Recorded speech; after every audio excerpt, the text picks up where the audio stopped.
Voice of Reason Broadcast Network presents the Sunic Journal with Dr. Tom Sunic.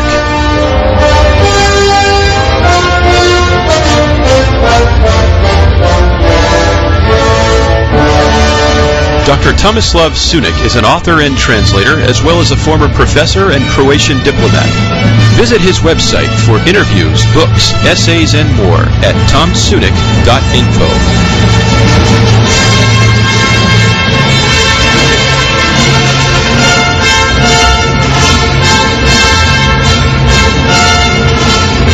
And now here's your host, Tom Sunic. Good evening, folks. This is your host, Tom Sunic from Croatia again. Welcome back.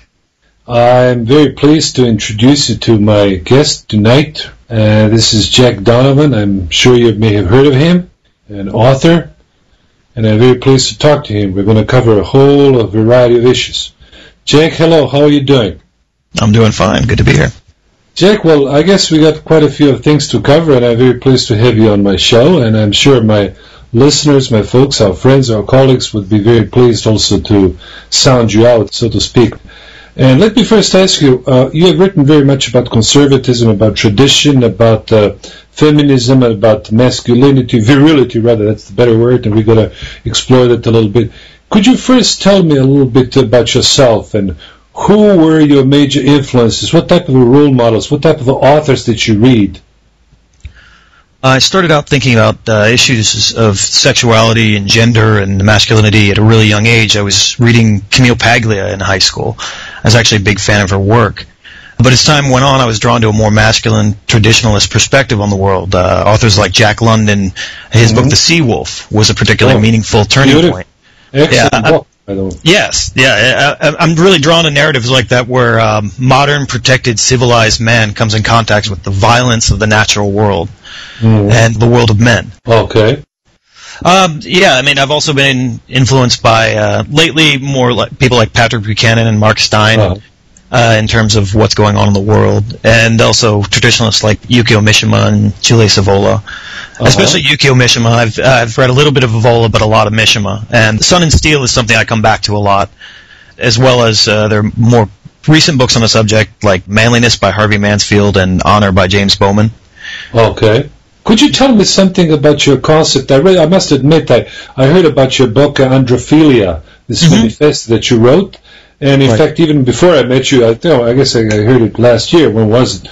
And it's pretty intriguing, it's pretty controversial. In fact, I did read, I'll tell you, I read a couple of your pieces on alternative right. And I'll tell you, quite frankly, I personally, I like your style. I mean, you use very good sentences. There are not many dangling sentences. So I'm sure I can learn a great deal, and so can my listeners also learn a great deal from your prose. But can you tell me a little bit, can you just define those concepts about manhood? You just mentioned a while ago this concept of manhood by this author, Mayfield. Am I correct? Manliness by Harvey Mansfield. I mean, I think that's one of the most important books on the subject, just because he really goes into what's happened to the ideal of manliness in the past, say, a few hundred years. But basically, I mean, my book Androphilia was kind of criticism of the gay community and how they aren't dealing with basically what happens to a community of men without honor. Because that's very much what they are. They've basically abandoned all masculine codes of honor and followed this kind of modern idea that they should just follow whatever they want to do and not be judged by anyone and not be forced to reach any kind of ideal. And it's been very counterproductive for them personally, I think. I think they've done very well politically, but on a personal level, I see a lot of these guys, and they just lead these kind of empty lives and without a meaning. Could you please just expand this a little bit? I'm not quite sure my listeners, or for that matter myself, pardon my ignorance, I know very much about this gay community. And what precisely do you see as a negative feature, as a negative take as far as the gay community is concerned? Well, I mean, it's ultimately, it's about the self-serving. It's a very self-serving community in the sense of it's internally hedonistic. Homosexuality is essentially hedonistic. I mean, there is no, it's all, as a friend of mine said, a feel-good. It's all about feeling good and following your own desires and doing whatever you want to. And the problem with that, I think, is that ultimately it becomes very hollow. And they live this kind of protracted adolescence where you have 30, 40, 50-year-old men who are doing nothing but going to nightclubs and taking drugs and taking steroids, and they're kind of living in adolescence forever because they have nothing to rein them down into a more responsible lifestyle. Okay. Just one thing. You seem to be making a distinction between homosexuality and gays. I mean, in terms of conceptualization, if I can put it that way, could you clarify that a little bit for us, please? Well, I kind of make the distinction on my own in terms of the gay movement, which is really, it started in Germany, really, but not under that name at the turn of the last century. And then, the real gay movement that as we understand it today really started in the 60s and 70s, and mostly the 70s. And I define gay as kind of gay culture and that political and social grouping of people and this identity that they've created for themselves, which has to do with kind of the celebration of effeminacy, and it's very much wrapped in feminist politics and leftist politics, whereas homosexuality has always existed. It's existed in pretty much every society to a greater or lesser degree, and to a greater or lesser degree of acceptance as well. And I think it's possible to distinguish the actual experience and act of homosexuality and homosexual desire from gay culture, which is really about the celebration of effeminacy. Because I think there's a difference between effeminacy and homosexuality. They're related sometimes, but they are not necessarily the same. Of course, there's a difference between feminism and femininity, because I myself, in my prose and in my speeches, I make a sharp distinction between feminism and femininity. So let me just clarify one thing for good. I understand that the way you conceptualize, the way you portray more or less negatively this gay culture, you consider it almost under quotation marks as an ideology, almost as an imposed ideology on the Western civilization, as opposed to homosexuality, which has been for ages, for thousands of years, part and parcel of any civilization and culture. Am I correct? Correct. Back to politics a little bit. I understand there is always this political edge in it. And how do you yourself, from your perspective, perceive this, if I can put it that way, and pardon my expression, instrumentalization of the gay community by leftists and liberals over the last 60 years, or the last 50 years, more or less? I think it's excellent the way you put it there. Basically, the gay community can best be understood as a tool, an extension of feminism, and feminism is in many cases an extension of Marxism and socialism. So, I mean, it's been used to, the worst part that it's been used to do has been to portray the genders as being, the two sexes as being exchangeable. A good example of that is with same-sex marriage. The idea that you can just, put a different person on a wedding cake and everything else is the same. And that's obviously, not going to work for people who appreciate traditional values at all. And they've been using this whole idea of homosexuality to kind of batter down the traditional structures of the way straight men socialize each other, in terms of forcing each other to be more masculine and challenging each other. And men shame each other. When men are effeminate, they shame more effeminate men, and there's been this huge movement in the United States to stop bullying, which is basically men shaming each other, and to not make fun of these boys who are a little weaker and whatever. But that's what boys do. That's how they bring the strongest ones up. So that's ultimately has an influence in feminizing society. I don't think that homosexuals themselves would really have that much influence. We're talking about 2 to 5% of the population. But as a tool, as you said, for the agendas of feminists and leftists, they can help to break down traditional roles. And well, I'm sure you've noticed that not just, of course, in America, this is quite salient, but also in Europe, in France, and also here in a quote-unquote modern post-communist Croatia, the gay community is pretty strong, or at least it's getting stronger. And I was surprised. I just don't want to go into details because, after all, this is, Jack, also your show. But I just need to tell our folks, our listeners, that as of recently, the small quote-unquote gay community have been so vocal. And of course, they have sponsors, rich sponsors in the West. And they've been getting some governmental money. They are actually getting some taxpayers' money for their shows and for their, which I myself, I just don't want to make my own value judgment.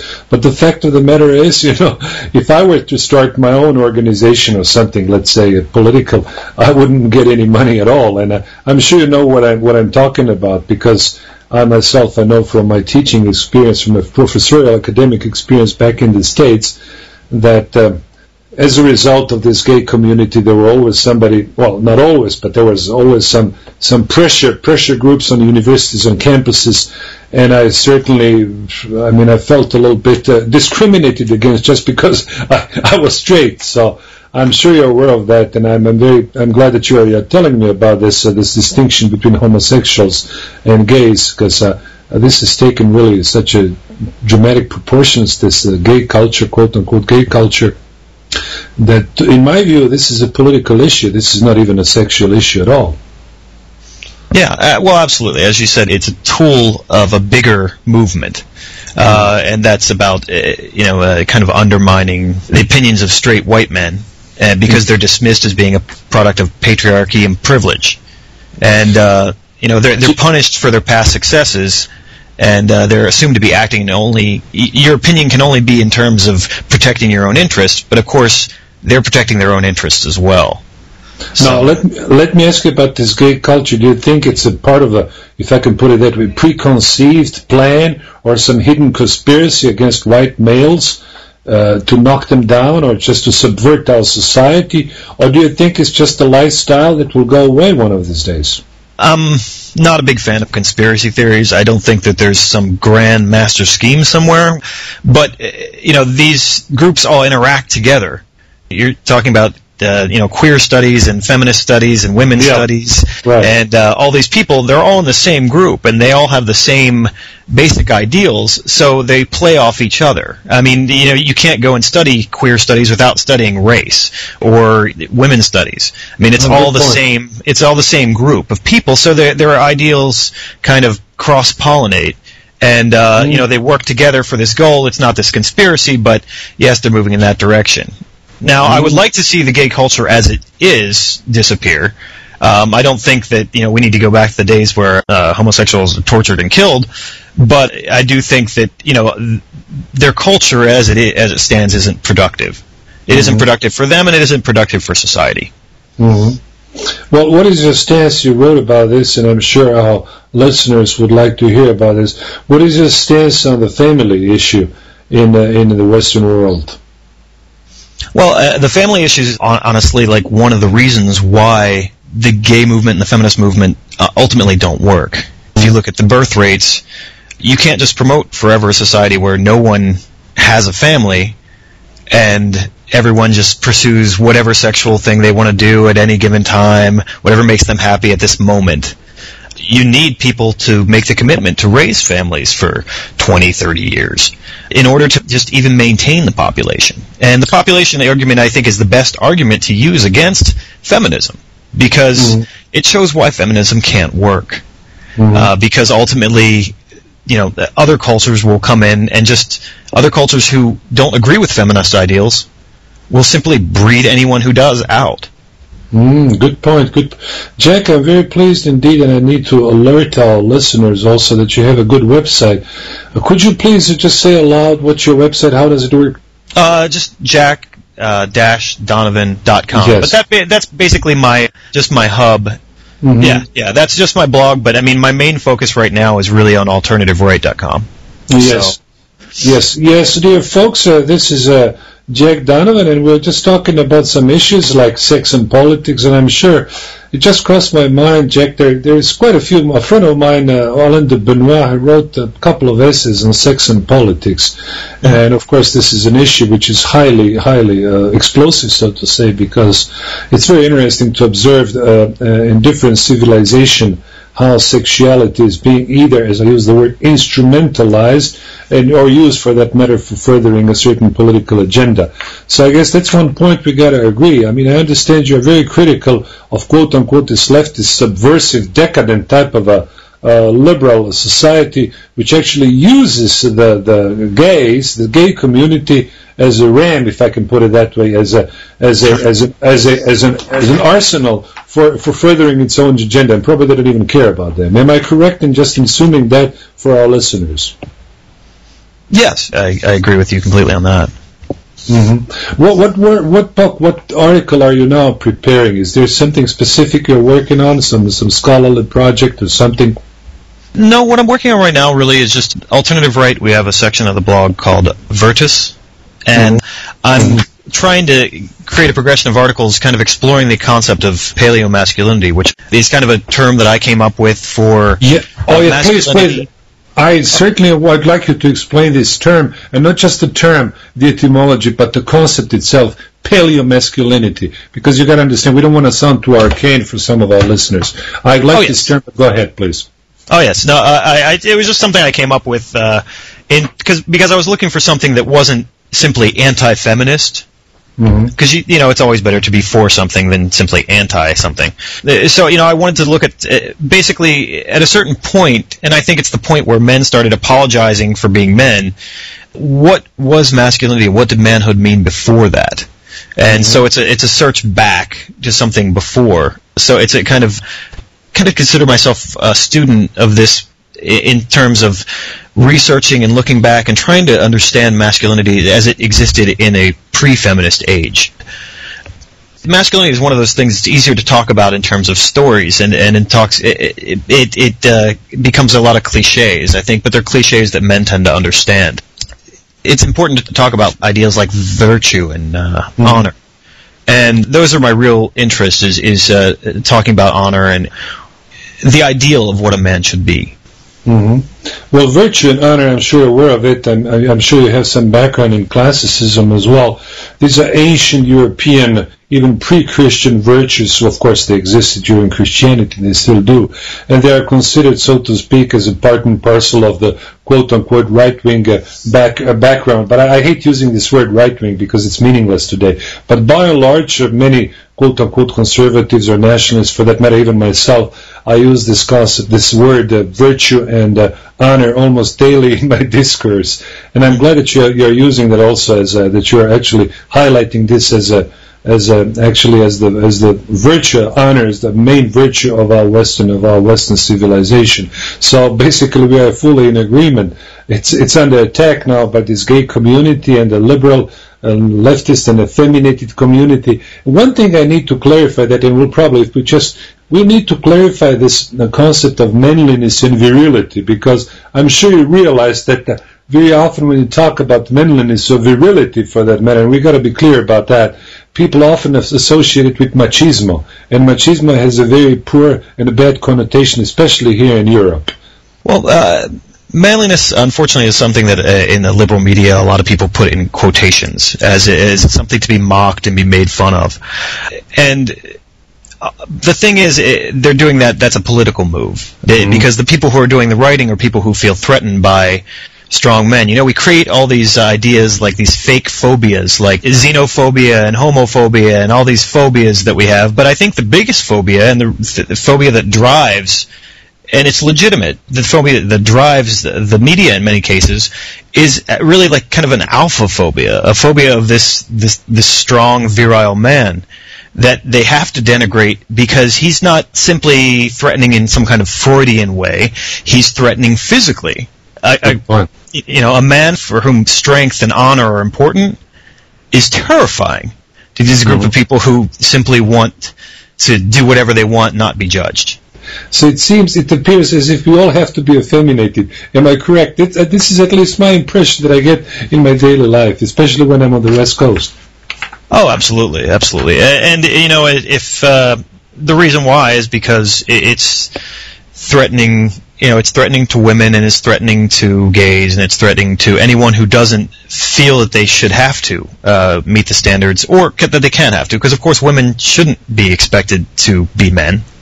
But the way society has built all these years, and feminists have talked about this as well, is that all of these good virtues have been assigned to men. So they don't like that because it feels like they feel excluded by that. So then you have to, all the good things that used to be accorded to manhood are now simply accorded to personhood. Which I think personhood is kind of a demotion from being a man. Wouldn't you agree? Sure, absolutely. To be a person, it's so interchangeable. It's a bizarre neologism. I can't come up with personhood. Yes, I mean, yes. Given all this changes, lexical changes in this politically correct talk in the United States, or for that matter in Europe, I mean, I wouldn't be surprised that we would have to be, and we already are obliged to use some crazy linguistic elaborations that simply don't make any sense, because I gotta really pay attention when I talk to folks, even here, believe it or not, in Croatia. I gotta always pay attention to how I address the folks. If I say some words that may no longer be cool, that are no longer acceptable or politically correct, you can really have some serious professional problems. I'm sure you know what I'm talking about. Absolutely. Jack, we'll just take a little break. This is so fascinating that I like talking to you indeed, and I'm going to ask you some more specific questions. Let's take a break, folks. Don't go away. We'll be right back.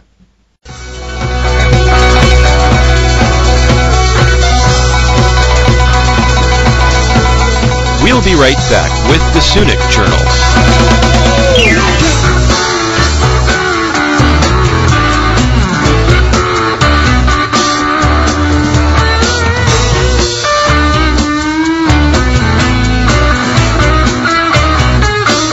You are listening to the Voice of Reason Broadcast Network, ReasonRadioNetwork.com.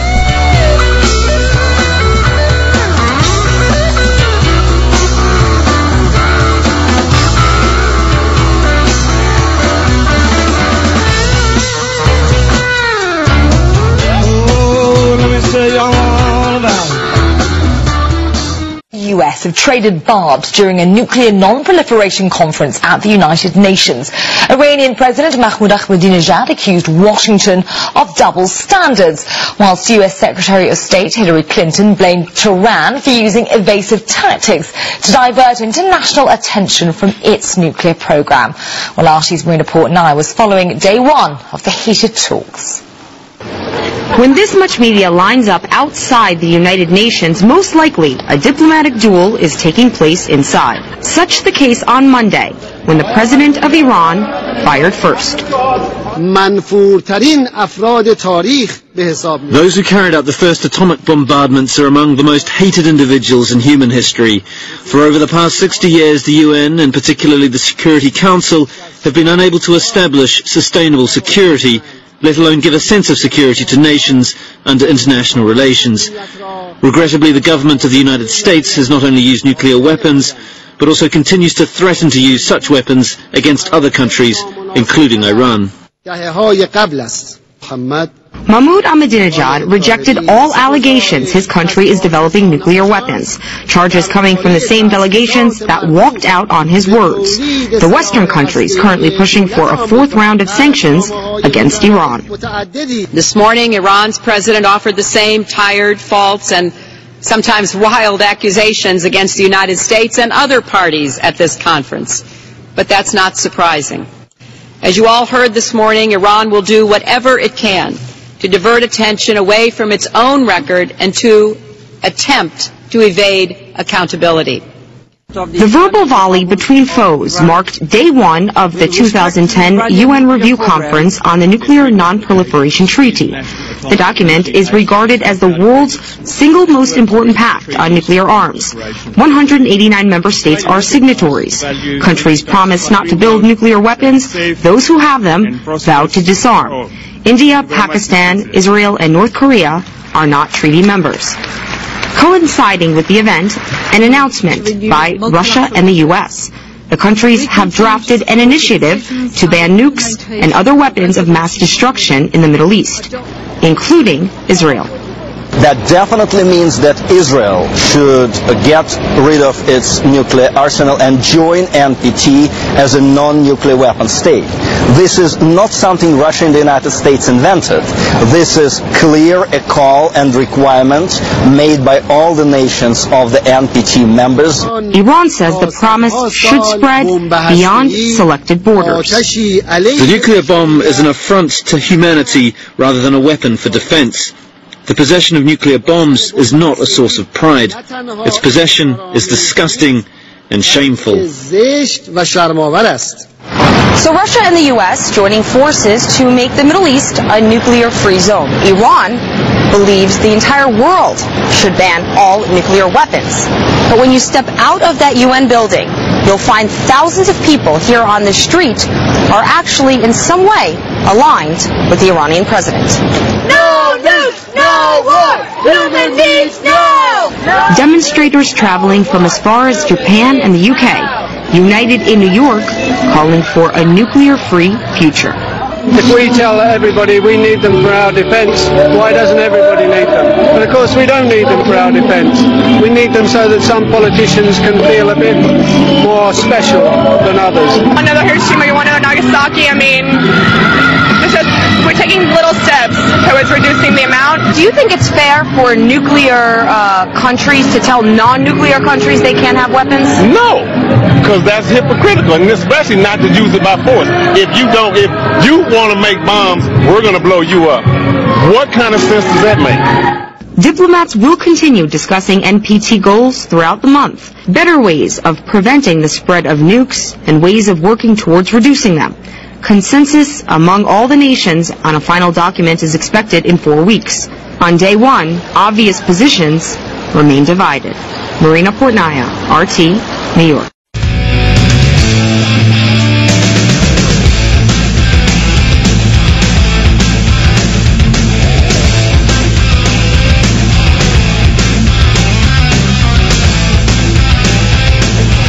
And now let's return to the Sunic Journal. Brought to you by the Voice of Reason Broadcast Network, ReasonRadioNetwork.com.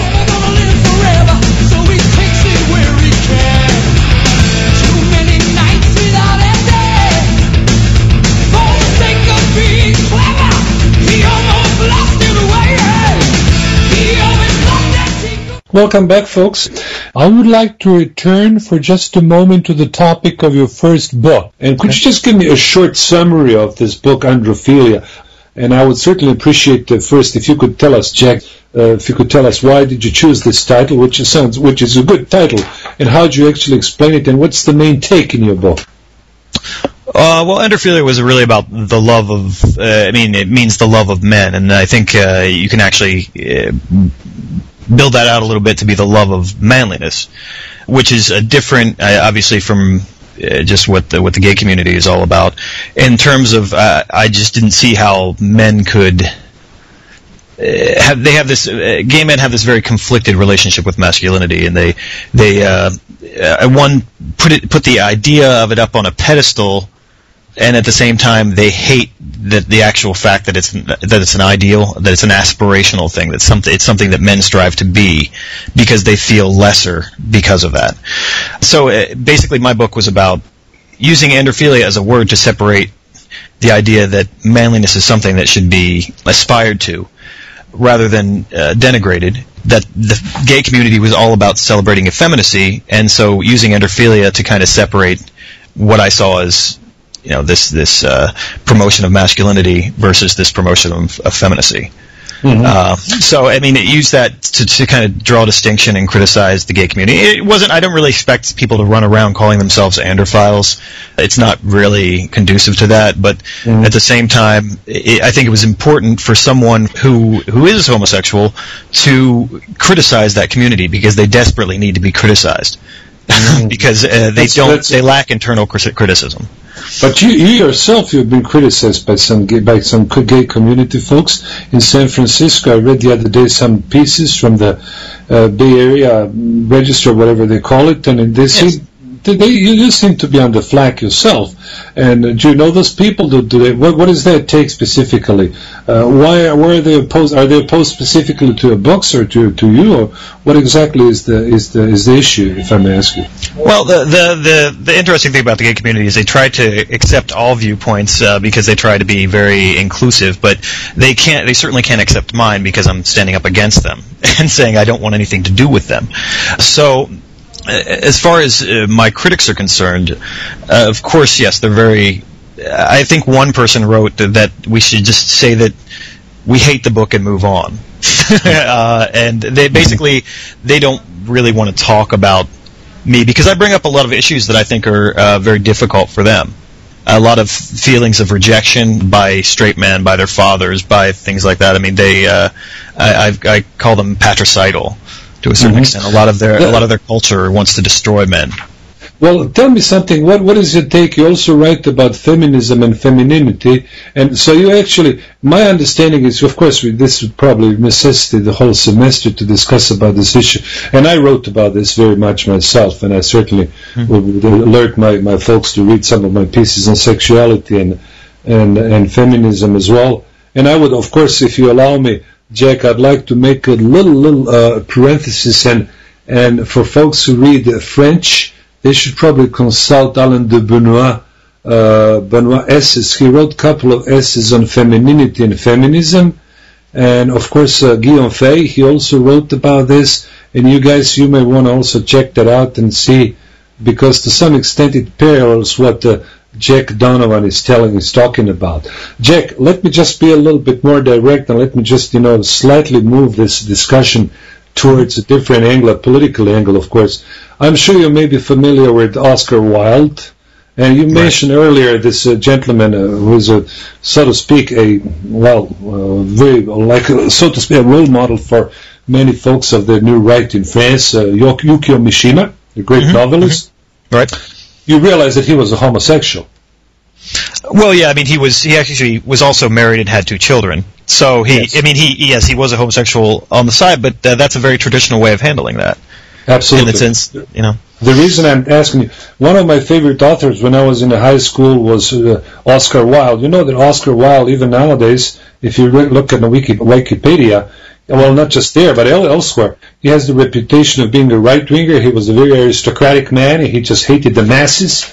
He hated the asses and the masses. But do you realize that he was also homosexual? Well, yeah, I mean, I think in America, at least, he's kind of held up as the kind of epitome. I think he was kind of one of the original dandies. Really, yeah, I mean, that's where they get that idea of how that should be. And Yukio Mishima actually called himself for a dandy, I think, for the first half of his career as well. It's unfortunate because I think a lot of people look at Oscar Wilde. I mean, my favorite piece by him actually is the piece Ballad of Reading Jail. That he wrote after he was in prison, and that was kind of an interesting take because it was a much more broken man and a man who really had to face a lot of the pretension that he was dealing with, kind of in the world of the theater and that sort of thing. So I'm not a fan of Wilde personally because I consider him kind of the original dandy, but it's interesting that you would talk about him in a right-wing sense. That's interesting. Oh yeah. And the reason I'm asking you that, because whether you like it or not, this issue of homosexuality, whether you like it or not, it has been politicized. And I understand, what is your lifestyle? Are you a homosexual? Let me ask you a direct question. Yeah, definitely. All right.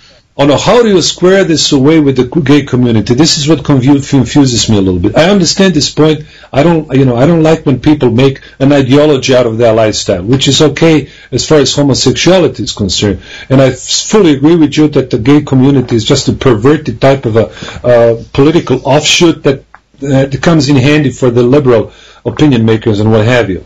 But how about the lifestyle? On the one hand, you talk about manliness and manhood and the necessity of preserving our family, so to speak. I mean, on the purely biological level, how can you do that? And this is not a provocative question, don't get me wrong, this is just something I'm asking, because I have some colleagues I communicate with, I talk to them who are also homosexuals, who are quote-unquote right-wingers, and I don't care about that, but on a purely philosophical level, how can I further my life, my biological progeny, if I can put it that way, where the lifestyle, or let's call it, if you wish, the endowment, genetic endowment, you name it in whichever way you like, which is completely alien to any life procreation. Right. Well, as I said before, it's fundamentally hedonistic, and as we talked about Yukio Mishima a bit, I think that's the traditional way, and they did that in China. I know a lot. Is in a more traditional society, I think that you would have more reverence for your ancestors, right? And men would marry. And then if they were homosexual on the side, that's kind of been the way a lot of societies have handled that, to kind of turn a blind eye to homosexuality on the side, but to, all men should be expected. I mean, even the Greeks are always talked about as being associated with homosexuality, but really they were men who got married and had children as well. Mm. So I mean, I think that's in a super traditional society that I think that's the ultimate solution. I've spent a lot of time thinking about this because you're right, it is an obvious contradiction, and it's something that I've had to think about a lot. And that's why I wrote an essay for alt-right recently, which was about homosexuality in the military, and the idea of trying to create a path of honor for these men so that they can be part of the solution rather than part of the problem, because I think that homosexuality has always been around, and unfortunately, like myself, I'm a child of my age. It was not something that, it is something that was accepted as I grew up. So there is no real way that, homosexual men could just get married and be homosexual on the side. That's not something that's accepted in our society at all. It's a good point, but it creates so many dilemmas. And I'm glad to have you on my show because, of course, we need to clarify those issues, and I'm glad you pointed this out. Homosexuality didn't pop up, with the leftists or with the 68ers, with this, what do you call it, this cultural Marxist revolution. It existed back in Greece, and even among people who were married. And there are quite a few books on it, and I certainly would encourage our folks, even those who are quote-unquote conservatives, who are a priori opposed to homosexuality, that they should read a little bit before they make value judgments. Although I must tell you, on a personal level, I myself, I'm a very straight, and I do have troubles, even conceiving of this. Let me ask you, if I may, just to be a little bit more specific, and I hope I'm not too offensive. Do you consider homosexuality a lifestyle, or do you consider this as a genetic, if I can under quotation marks, endowment, or proclivity that you simply can't get rid of it, or do you consider this just as something as a political issue? So we are dealing here with three different topics, and I certainly would like to cover that with you, Jack. Well, if I may be entirely frank, it's difficult to get an erection for politics, but really, I think where this comes from is that I don't think it's genetic. That's my particular view. A lot of people disagree with me on that. I think genetic is too much of an easy choice. It makes and there's really no evidence for it as such as yet. There's also a theory that it's viral or that it's inborn in some way. And I think that what it really is, as far as I'm concerned, is it's something that happens in human societies a small percentage of the time as a result of psychology. And it's not something as simple as a domineering mother or a weak father, as the Freudians would say. It's something that's much more complex. I think it's a complex problem, and I think that usually by adolescence, it's something that a small percentage of men experience. So I don't think that it's entirely political, but it becomes politicized. Mm-hmm. And I think that I think that because men are so visually and sexually driven in a much different way than women are, I think that lesbianism is very much a different creature than male homosexuality. But I think that it's very difficult for homosexual men to shift their focus after a certain point. And you made a very good point, but excuse me, but I'll try just to narrow this down a little bit. You said a while ago, and I fully agree with that this is not so much a matter of genetics or so much of a biological proclivity or biological perversion, if you wish, but rather a matter of lifestyle. Have you ever thought about changing this lifestyle? It certainly occurred to me because I have had sex with women, and I do, I have dated women and enjoyed it. It was a lot of gay people say that it's, they felt like they were living a lie or something. Oh, when I was doing it, I enjoyed it. But at a certain point, I made a choice in another direction, and from a personal standpoint, I'm at a place where I've been the same person for 12 years. Mm-hmm. So it's actually, it would besmirch my honor at this point to take my word back and change over just because I've had an ideological conversion. I think that would be kind of superficial of me, and that's something I've had to think about personally. But on a bigger level, I think that it is possible, and to young men, I wouldn't encourage them to go that direction. I wouldn't encourage them on a homosexual path unless they've already kind of made their decision. Men who are waffling, there are many that waffle for a little while, and whereas I think the attitude in the gay community is that they're really homosexual and they should just be pushed along that direction, I think that many of those men could be just as happy with women. Well, I certainly appreciate, Jack, your honesty, and you're very frank with me and with my listeners as well. I'm sure you realize many of our folks, including myself, are very straight folks, and we are almost, not just implicitly, but almost instinctively, that's the best word, we are opposed, we are critical of homosexuality, precisely for the reason you mentioned at the very beginning. And this is something I admire what you said. We have to make a distinction between this gay politicized community, which is making a big political issue of it, which is making us feel bad about ourselves, being straight. Nowadays being straight, you almost feel like Jesus. It's just like being white. You are no longer supposed to say I'm white. You are no longer supposed to say that you love women. You're either macho or you're some crazy white supremacist. You know what I've been going through, like lots of my colleagues, very educated people. So you understand that I mean, for some reason, and let me play a little bit devil's advocate. You can say certain things, whether you agree with me or not, that I simply cannot when I criticize the gay community. Oh, absolutely. And as we talked about earlier, I think that's in part because your particular viewpoint is being marginalized, and that's wrong. Because the heterosexual viewpoint, honestly, is families are so fundamental to a healthy society that it's absurd that you would put these things on the same level and say that they have this concept called heteronormativity, and that you're promoting heteronormativity. But heterosexuality is normal. It's what the majority of the population has to do. Okay, but on the other hand, we got to agree that homosexuality is not normal under quotation marks in the sense that we should foster it, that we should actually promote this as a way of life. I am sure you will agree with me. If it happens on the individual level, and as long as we don't make an issue of it, an ideological issue, I don't care, as long as I don't get cornered, I'll tell you quite frankly, Well, obviously, yes. Yeah. Well, but listen, I'm talking to you and also to my colleagues and to our folks who are listening to us who are logged in, and I'm talking to you as an artist, and frankly I admire the fact that you're very outspoken, that you're very good to orator, you speak well, and I certainly, it doesn't mean, I mentioned a while ago Oscar Wilde, I mentioned Henri de Monterland, those were people who influenced me, and not because of their homosexuality or their lifestyle, but rather because of their deep vision and deep probing into English prose and French prose as well. And I certainly would not encourage, I would not tell my folks who listen to me not to read those people. Quite to the contrary, I would encourage them to read those people and read them avidly, because it has nothing to do with their sexual orientation. But I'm still, and this is something I disagree with you, I must tell you, I would certainly take an issue with this biological versus lifestyle, or what do you call it, issue.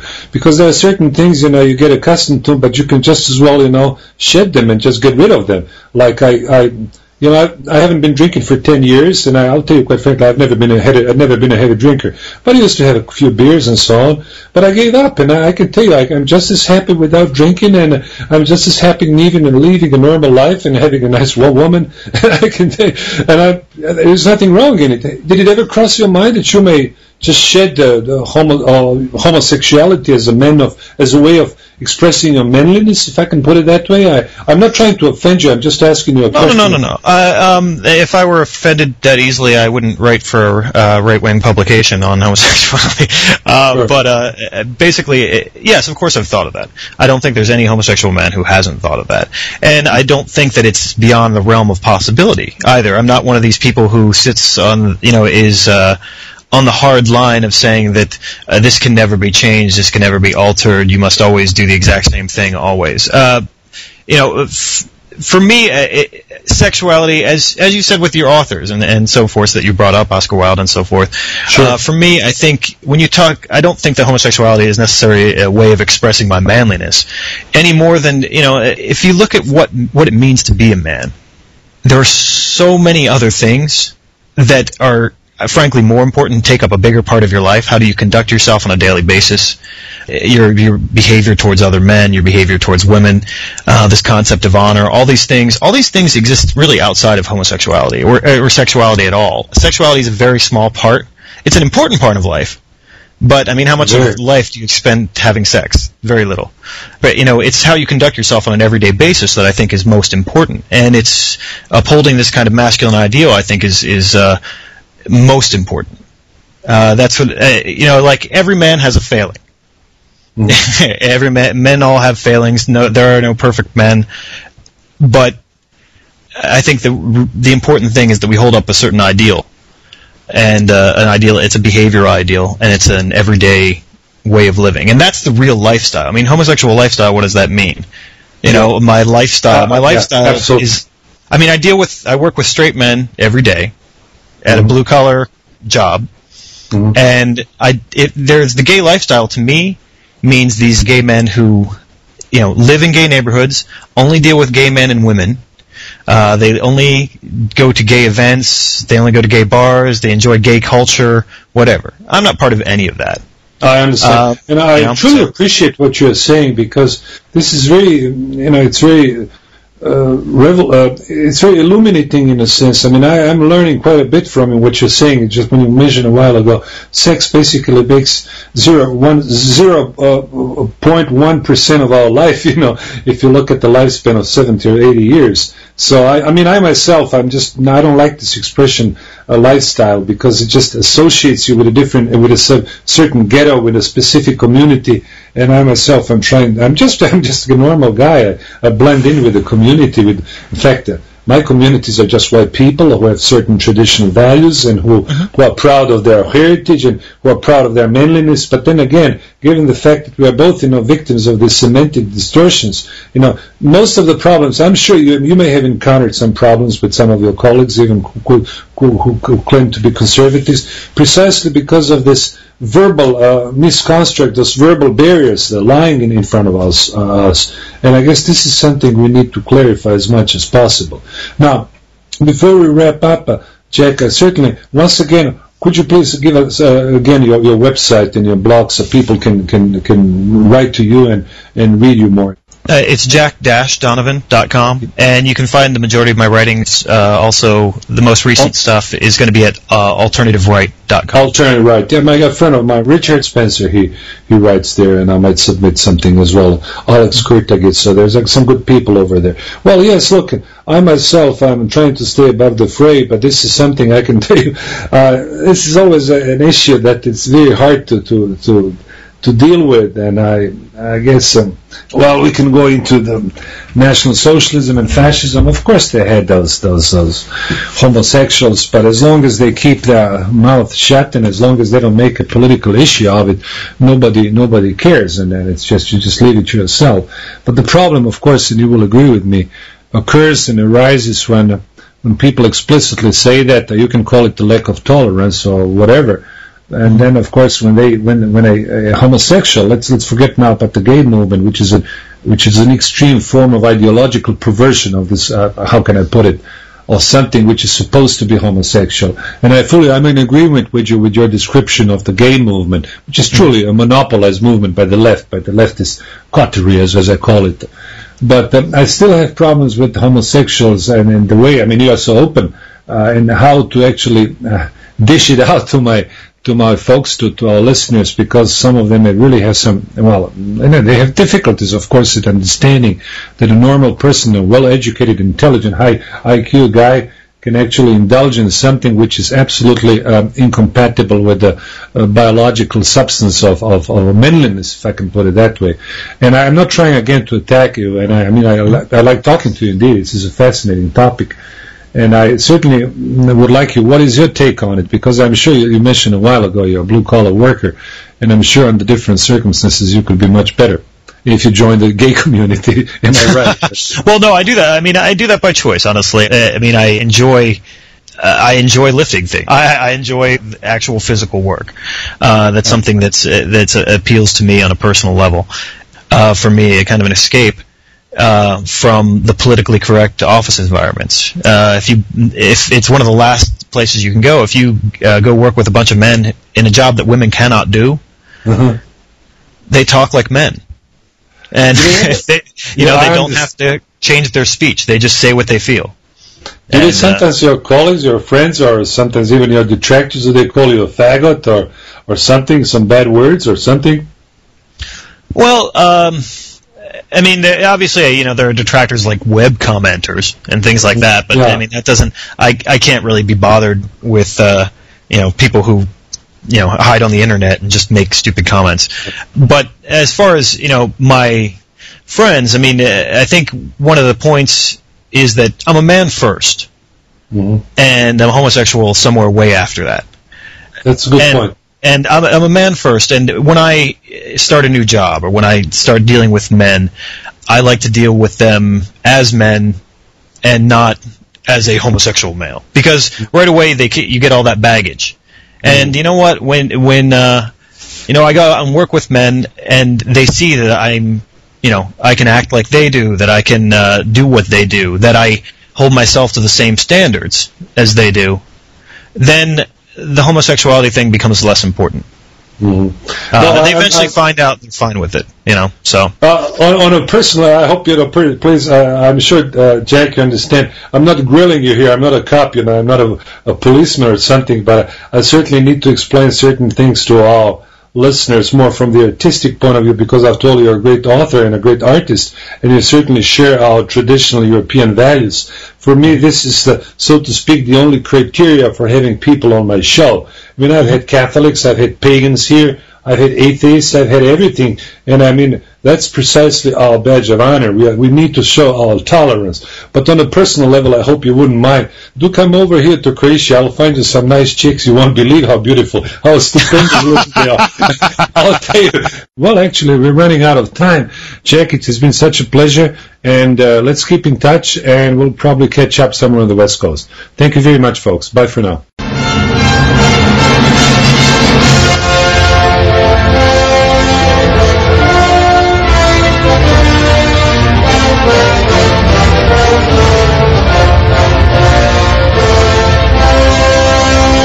For listening. The Sunic Journal with Dr. Tom Sunic will return next Tuesday from 9 to 10 p.m. Eastern U.S. Time. Join us at ReasonRadioNetwork.com.